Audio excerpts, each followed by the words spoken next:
right, up next is Rachel from Kansas City. Hey, Rachel, love your name. Welcome to the show. Hi, Rachel and Dr. John. How are you guys? We're doing great. Sure would have been better if you were named John, but go ahead. Just kidding. Go ahead. That What's was up? my parents' second choice. That's right. Awesome. How can we help? Well, I was hoping you guys could help me learn some tools to stay motivated and on track when completing the baby steps. I'm in baby step number 2. I haven't gotten very far. I've only paid off a couple of small debts. I have my $1,000 emergency fund. But it seems like every time I save up a little bit of money to pay or to start paying off another debt, I somehow convince myself that I need something. So I go out, I spend my money, and then I come home and I'm completely ashamed of myself, scold myself a little bit, and then I move on and say I'll do better next time. And then next time comes, I just do it all over again.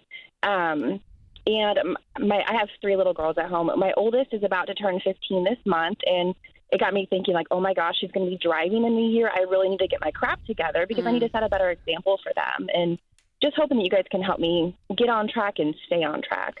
So I was doing a practicum for one of the cool things about going back to school when I was as an old guy is I had to do a practicum again. I had to be an intern again. And I was doing my internship with this guy named Dr. Michael Gomez, a brilliant child psychologist, and we were working with traumatized kids. And he was about 10, maybe 15 years younger than me. He's just a savant. And we were walking out of a room one day when we were working with a little child who was saying some really abhorrent things, like some really rough things about women. And I happened to have a little boy at the time. And I would ask questions that were cloaked psychology questions. Really, I was just asking, like, this brilliant person, how can I be a better dad, right? And so we were walking from one room to another, and I said, well, what do you tell a little boy so that he'll respect women when he grows up? And he was on to me really fast, and Dr. Gomez said this, and it has stuck with me forever.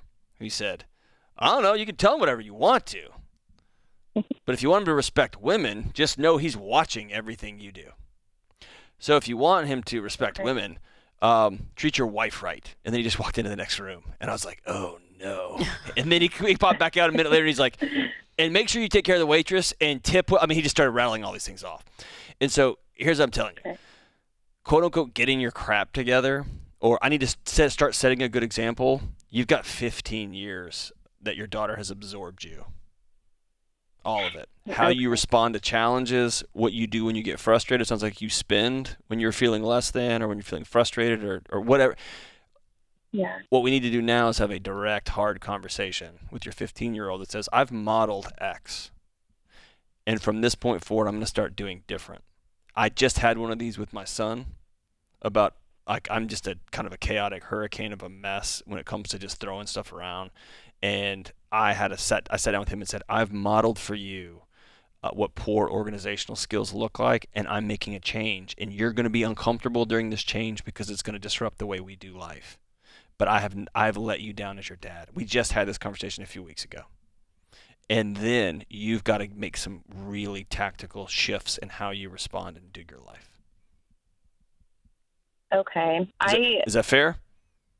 That is fair. Okay. I was going through my playing through it and thinking, like, what is he going to say? What are they going to say to me? And that did not pop up. So I am glad that you surprised me. Absolutely. Yeah. And I think there's something too, Rachel, about having that which I love that John said that, because she's 15. She's 15, so she's 15, but she's also 15. Like she has her head on her. Yeah, she knows what's going on.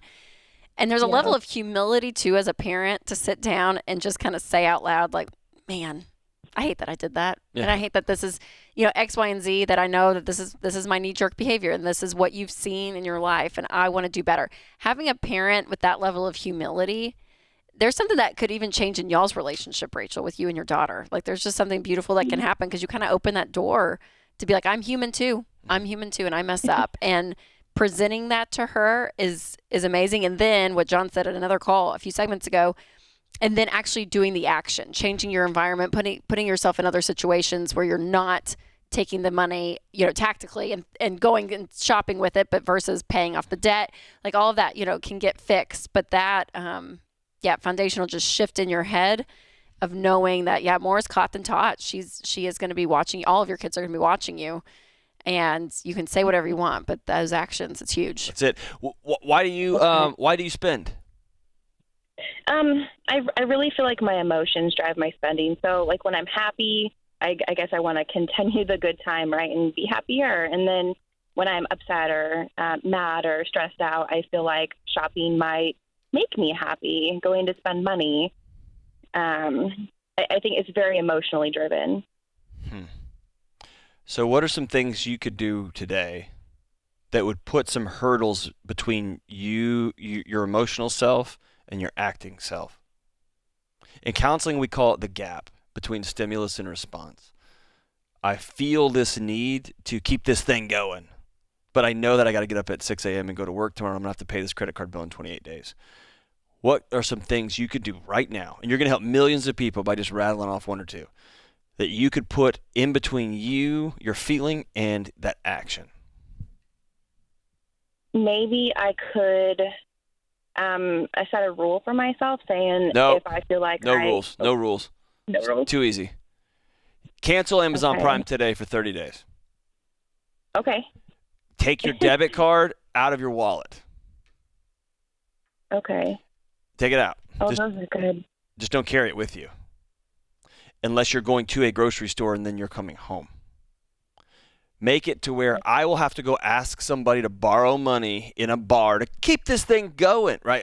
Or I'm going to have to reach across the pedal tavern and ask whoever if I can borrow some money, right? Whatever it is you're doing, put some obstacles in front of you, and then bring your daughters along with you.